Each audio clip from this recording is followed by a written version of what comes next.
All right, so, hi. I wanted to tell you about Phrygian. By the way, the third edition of my book is out now, so go pick up a copy, digital download or physical copy. Anyway, thanks for all the great response on the book so far. I've promised you some more tutorial videos, and this one's kind of a long time coming, but basically the first chapter is Phrygian. Let's talk about it, okay? A little bit of background information. The reason why I arrived at this sound as the beginning of the book, I think, is because a lot of the modal books, you know, they'll start with Dorian, you know, the sort of typical stuff, and I didn't want to do that. I think that's been done a whole bunch of times, and it's perfectly well understood, I think, by a lot of people. This one just kind of throws you into a different sound, the Phrygian sound. One tune that initially sparked this idea was the Wayne Shorter tune called Witch Hunt. In the at the last four bars, I think it's an A minor 7 to a G minor 7 over A. And the typical way that a jazz improviser or any improviser will do their thing is they'll sort of pick one chord and improvise on that, and then go to another chord and improvise on that.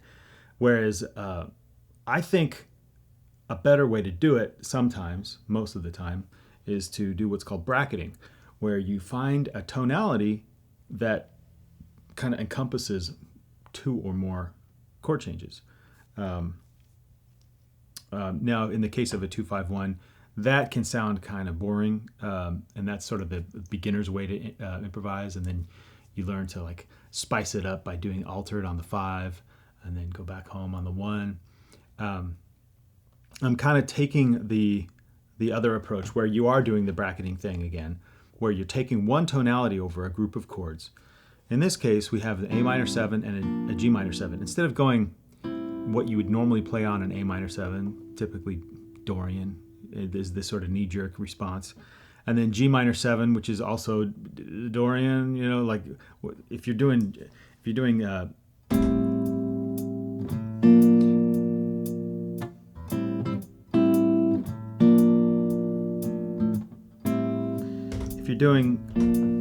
A Dorian and G Dorian, here's what it sounds like.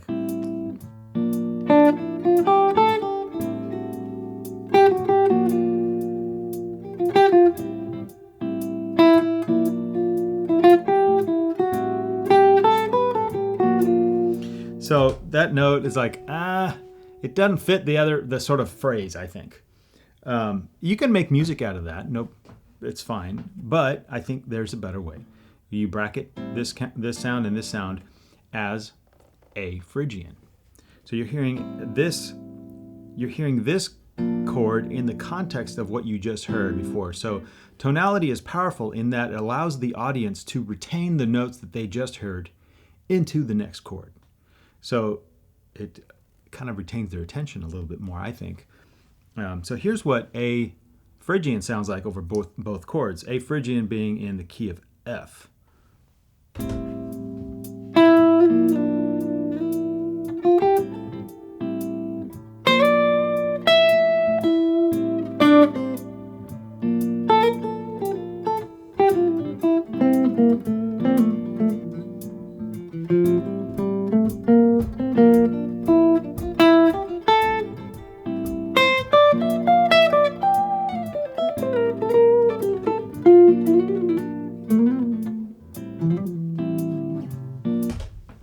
So does that make sense? you retain the flavor for a longer period of time. And this would be a vamp or a cadence in one tonality, one mode, I guess. Now, one thing I have to mention is if I'm thinking the key of F, I might be tempted to resolve on F, because that does have a certain amount of gravity. There's the sort of anchor note, or the non-active note, the resolution note, as opposed to the tension note. But if it's over A, then I'm not going to want to hear that F. It's pulling the tension in another way.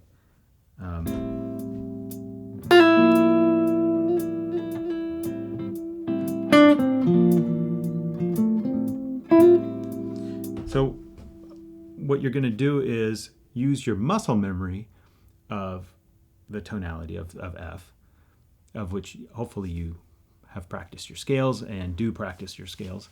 But if you're playing them in the context of a Phrygian, you're going to want to engage your mind and your ear and your eye to resolve to certain chord tones. Okay, now what chord tones? This is where we're getting to the voicing part. The voicing determines what chord tones to resolve to, or what scale tones to resolve to. It's sort of a hierarchy of voicing determines, okay, these are the notes that I find more important or more resolute, or resolution sounds, as opposed to the upper extensions or the tension notes or the color tones. And hopefully you've seen the introduction video of the voicing modes, tutorial 1 and tutorial 2. I talk about different ways to voice modes, and also the relatives of each mode and stuff like that. But anyway, what am I talking about? Okay, Phrygian. If we have, all right, so here's how I derived my voicing, the Phrygian voicing, which is this. There's 4 notes in there: 1, flat 2, 4, and 5, and that's it. That's what I deem as the essence of Phrygian. Now, so you're not going to label me as just being arbitrarily defining Phrygian. I want to say that the reason why I arrived at those 4 specific notes is because of all these things that are named Phrygian that I've heard. Those are the 4 notes that are left.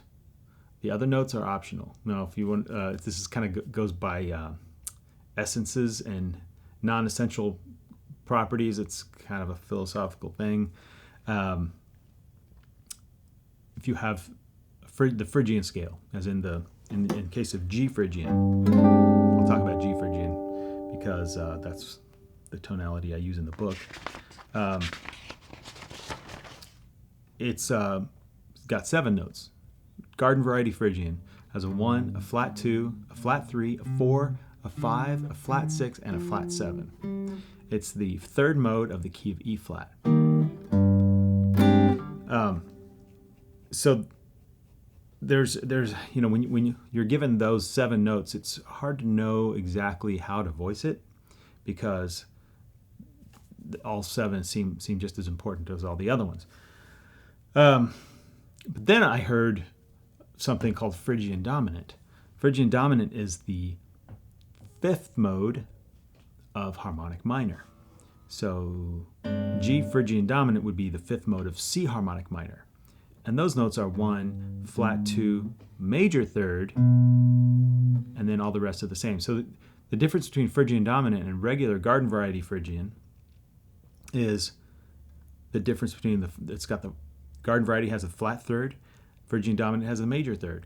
So now the 3rd is optional. I've now taken that away from the essence of Phrygian. It's an accidental property, not an essential property. So we've got 6 notes left.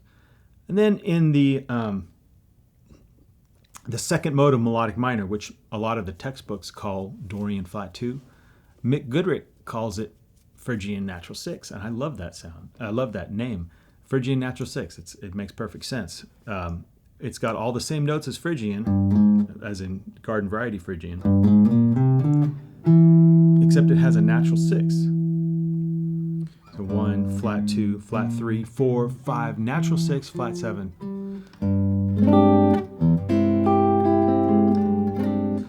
And what that told me is that the 6 is also a non-essential property of Phrygian. Now we're left with five different notes. So instead of 1, 2, third, because it can be flat 3 or natural 3, minor third or major third, and then 4, 5, and then I'm going to leave out the 6 because it could be flat 6 or natural 6, and then flat 7 or flat 7. And then there's this other sound that you hear in Nardis.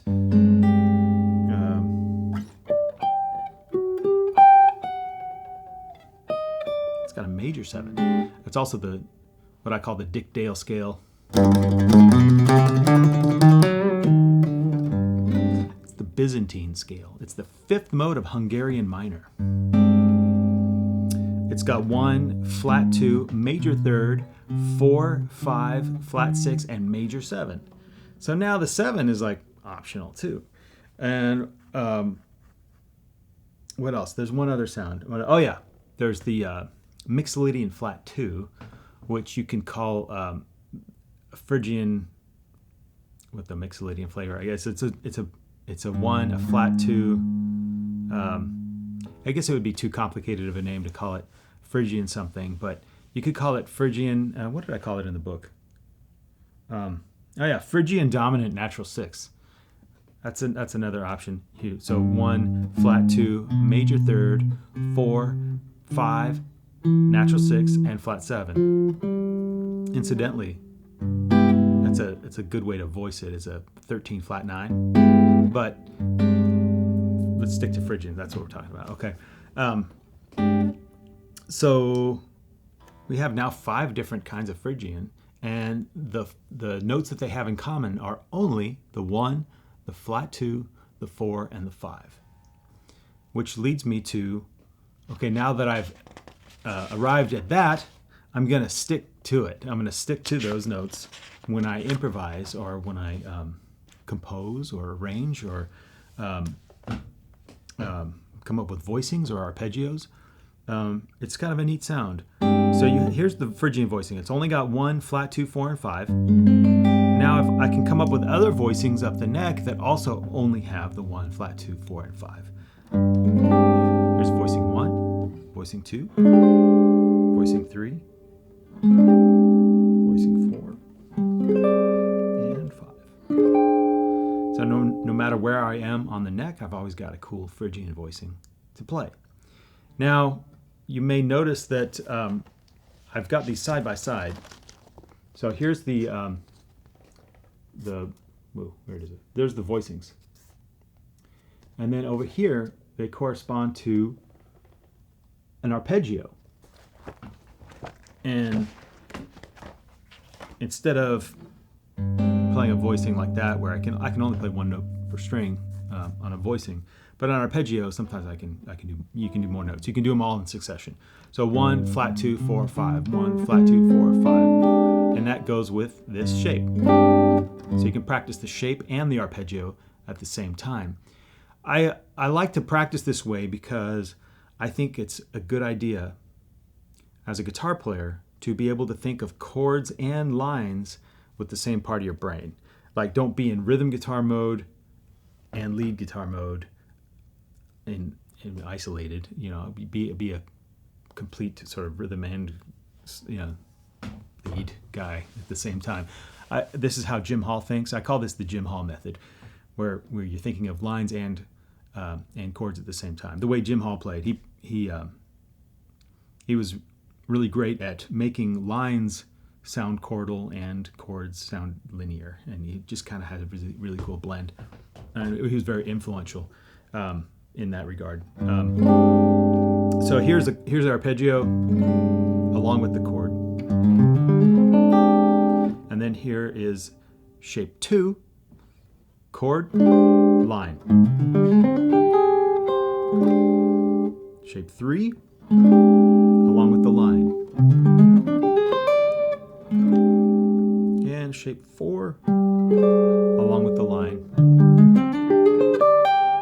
And then shape 5, it starts on the same, you can start here or here.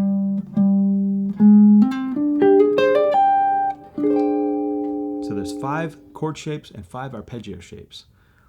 You could probably come up with some more if you wanted to. On the next page, there's some other arpeggio shapes that kind of go up the neck if you wanted to do that. Here's one. And then after that is Phrygian Etude 1, which has to do with learning the chord shapes and hearing some different style chord shapes, the Phrygian chord shapes. And then Phrygian Etude 2 is more a conceptual one where it's taking G Phrygian and it's using different tonalities that use G Phrygian. So G Phrygian can be the 3rd mode of E flat. There's some chords that are just in melodies in the key of E flat, and it blends with the 5th mode of C harmonic minor and the 2nd mode of F melodic minor. So it, just those 3, I think. I don't think I used Hungarian minor or what's the other one? Harmonic major in that one. It's just those 3 tonalities. So it uses some chords from E flat, some chords from C harmonic minor, and some chords from F melodic minor. And what's really neat about it is it sounds unified in that G Phrygian is the glue that holds it all together as a composition. Let's see. Yeah, I think that's it. Thanks again for buying my book, and yeah, comment on any questions. I'd love to have a discussion. So yeah, it's a little bit arbitrary in that I just called it Phrygian, but hopefully that clears up some misconception about why I dogmatically name the 1, 5, 2, 4, 5 as essential Phrygian. But hopefully that makes sense. Okay, thanks.